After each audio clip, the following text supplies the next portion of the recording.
मित्रों, दर्शकों तथा मेरी पुस्तकों के पाठकों, आज मैं अरस्तु के क्रांति विषयक विचार की संक्षिप्त विवेचना करूंगा। और मैं आपको बता दूं कि अरस्तु क्रांति संबंधी सिद्धांत के प्रतिपादन में भी रूढ़िवादी प्रतीत होता है, क्योंकि वह क्रांति यानी राजनीतिक प्रशासनिक परिवर्तन का विरोध करता है। वह नहीं चाहता कि जो स्थिति है उसमें परिवर्तन हो, बल्कि वह यथास्थितिवाद का समर्थन करता है। इसीलिए तो अप्रगतिशील और रूढ़िवादी विचारक भी क्रांति सिद्धांत के प्रतिपादन में दिखता है।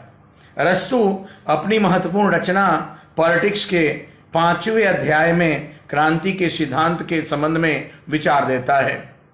भले ही उसकी क्रांति संबंधी सिद्धांत रूढ़िवादी प्रतीत होती है, लेकिन जिस प्रकार उन्होंने क्रांति के कारणों और उसके निदान के संबंध में व्यवस्थित विचार दिया है, उससे उनकी राजनीतिक बुद्धिमत्ता का परिचय मिलता है। और कहना न होगा कि क्रांति के कारणों और उन कारणों के निदान के संबंध में उनके विचार महत्वपूर्ण हैं। चलिए मित्रों, सबसे पहले अरस्तु किसे क्रांति कहते हैं उसको देखेंगे। फिर हम यह देखेंगे कि अरस्तु की जो क्रांति का सिद्धांत है वह समान क्रांति सिद्धांत मार्क्सवादी, उदारवादी और गांधीवादी क्रांति संबंधी सिद्धांत से किस रूप में अलग प्रतीत होती है। फिर अरस्तु ने जो क्रांति का सिद्धांत दिया है उसके कितने कारण बताए हैं, और फिर उनका निदान क्या है, और संक्षिप्त रूप में फिर हम लोग निष्कर्ष देखेंगे। सबसे पहले अरस्तु क्रांति का यानी राजनीतिक प्रशासनिक परिवर्तन का विरोध करते हैं, और वह कहते हैं कि शासन या संविधान में किसी प्रकार का परिवर्तन क्रांति है और क्रांति सही नहीं है, परिवर्तन सही नहीं है। अरस्तु के अनुसार शासन या संविधान में यानी एक जो व्यवस्था चल रही है, अगर वह राजा का पद या दूसरे शासक दूसरा परिवर्तित हो जाता है या एक अधिकारी एक स्थान से दूसरे स्थान पर चला जाता है या संविधान में किसी प्रकार का आंशिक या व्यापक परिवर्तन हो जाता है, तो ऐसे राजनीतिक प्रशासनिक परिवर्तन को अरस्तु क्रांति कहते हैं। अरस्तु ने यह कहा है कि क्रांति अच्छी चीज नहीं है, यानी राजनीतिक प्रशासनिक परिवर्तन ठीक नहीं है। वह अरस्तु शासन या संविधान में किसी प्रकार का परिवर्तन, चाहे वह छोटा हो या बड़ा, उस परिवर्तन को क्रांति कहते हैं और क्रांति का विरोध करते हैं, और जो यथास्थिति है उस यथास्थिति का समर्थन करते हैं।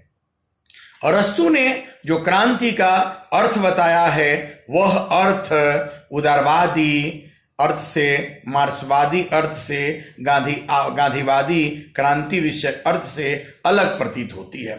मैं अरस्तु के क्रांति संबंधी विचार को स्पष्ट करूं उसके पहले आपको बता दूं कि क्रांति का मतलब हिंसा नहीं है।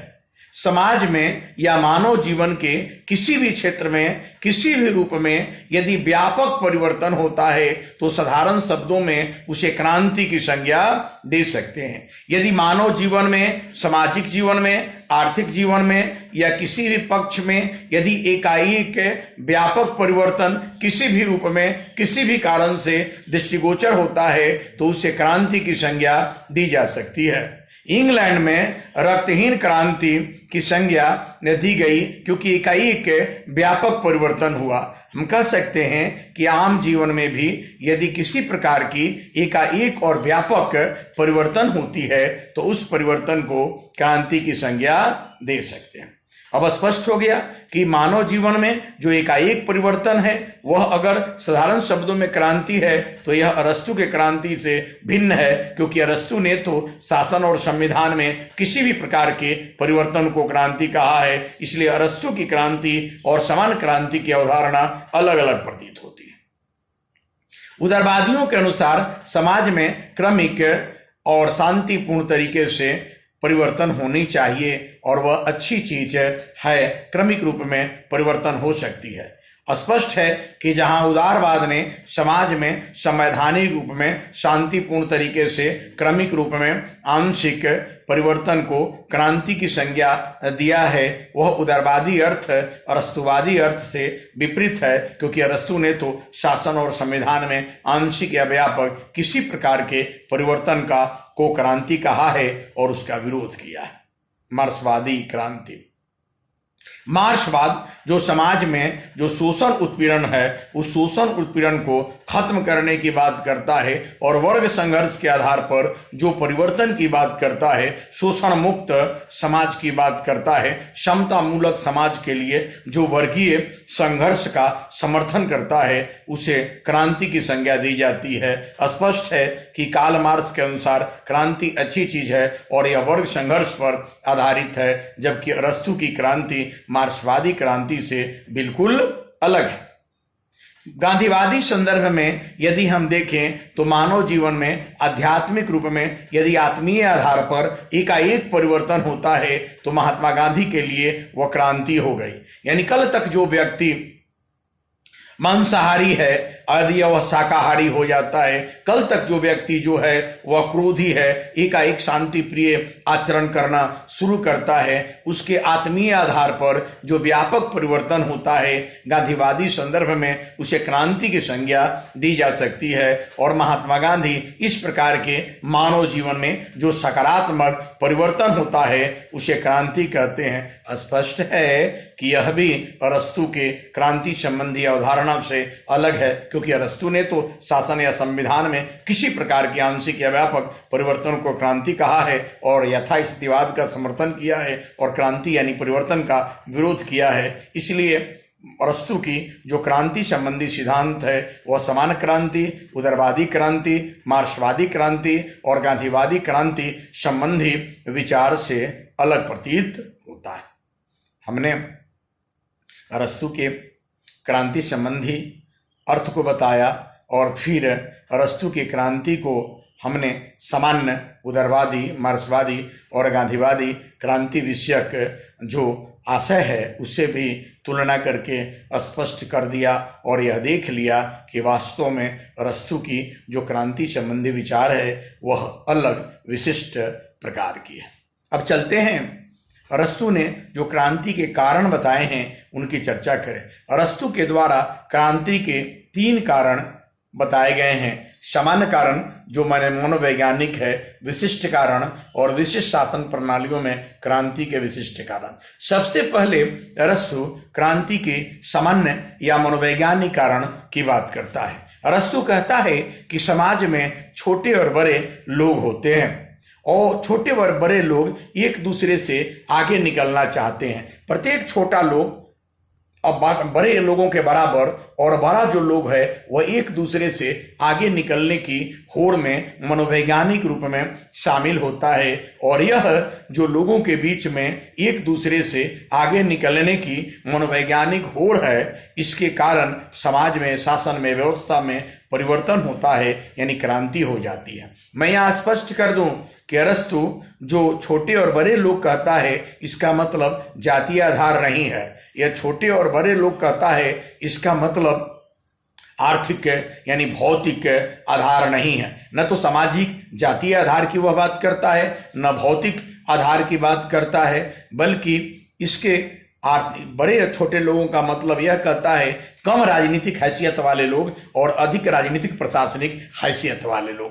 तो छोटे कम राजनीतिक हैसियत वाले लोग बड़े राजनीतिक हैसियत वाले लोगों के बराबर पहुंचना चाहते हैं और बड़े हैसियत वाले लोग अपने से दूसरे से वह आगे निकलना चाहते हैं। इस प्रकार राजनीतिक हैसियत, प्रशासनिक हैसियत प्राप्त करने की जो मनोवैज्ञानिक लोगों के बीच में होड़ लगी रहती है, प्रतिस्पर्धा होती है, और यह क्रांति का पहला कारण है, साधारण कारण है, सामान्य कारण है और अरस्तु ने इसे सबसे महत्वपूर्ण और मनोवैज्ञानिक कारण बताया है। क्रांति का पहला कारण। दूसरा, अरस्तु ने कहा है कि विशिष्ट प्रकार की जो क्रांति के कुछ कारण है, जैसे एक राज्य में जब असमान विकास होंगी तो ऐसी स्थिति में जहां कुछ क्षेत्र में राज्य में अधिक विकास हो जाएंगे, कहीं कम विकास होंगे, तो कम विकास वाले लोग अधिक विकास वाले लोग से ईर्ष्या करेगा और शासन व्यवस्था को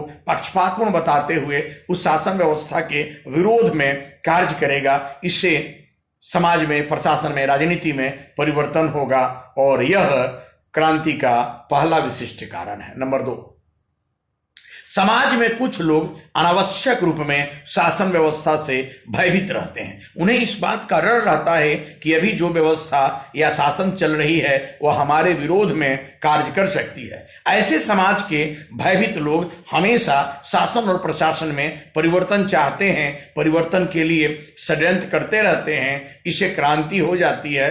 यह क्रांति का दूसरा विशिष्ट कारण है। तीसरा, अरस्तु ने कहा है कि जब एक राज्य में अलग अलग जाति संस्कृति के जब लोग होते हैं तो सबकी अलग अलग इच्छाएं होती हैं और उनके बीच में एकत्व की भावना, एकता की भावना नहीं होती और यह सांस्कृतिक विविधता के कारण, जातीय विविधता के कारण भी क्रांति हो सकती है। चौथा विशिष्ट कारण में अरस्तु ने यह कहा है कि शासन व्यवस्था के द्वारा भले ही समाज के सबके लिए समान कार्य किया जाता है, लेकिन लोगों में कुछ लोग शासन व्यवस्था से अधिक लाभान्वित हो जाते हैं और कुछ लोग शासन व्यवस्था से असंतुष्ट होते हैं। असंतुष्ट लोग जो हैं राजनीति और प्रशासन में परिवर्तन चाहते हैं, इसके कारण भी क्रांति हो जाती है। फिर विशिष्ट कारण में अरस्तु ने कहा है कि जब समाज में कुछ लोग संपत्ति का संग्रह करने लगते हैं, अधिकाधिक संपत्ति संग्रह कर लेने लगते हैं, तो ऐसी स्थिति में उनके विरुद्ध में दूसरे लोग जो है एकजुट हो जाते हैं, राजनीति और प्रशासन में परिवर्तन चाहते हैं, क्रांति हो जाती है। नेक्स्ट विशिष्ट कारण में अरस्तु ने कहा है कि जब एक देश के लोग दूसरे देश में आना जाना शुरू करते हैं तो दूसरे देश के लोगों उनकी व्यवस्था से अधिक प्रभावित होकर अपनी व्यवस्था के विरोधी हो जाते हैं। स्पष्ट है कि विपरीत शासन व्यवस्था वाले देशों से जब एक देश संबंध स्थापित करता है तो ऐसी स्थिति में यहाँ के लोग दूसरे देशों के शासन व्यवस्था जैसी स्थिति को अपने देश में कायम करना चाहते हैं और असंतुष्ट हो जाते हैं, क्रांति हो जाती है।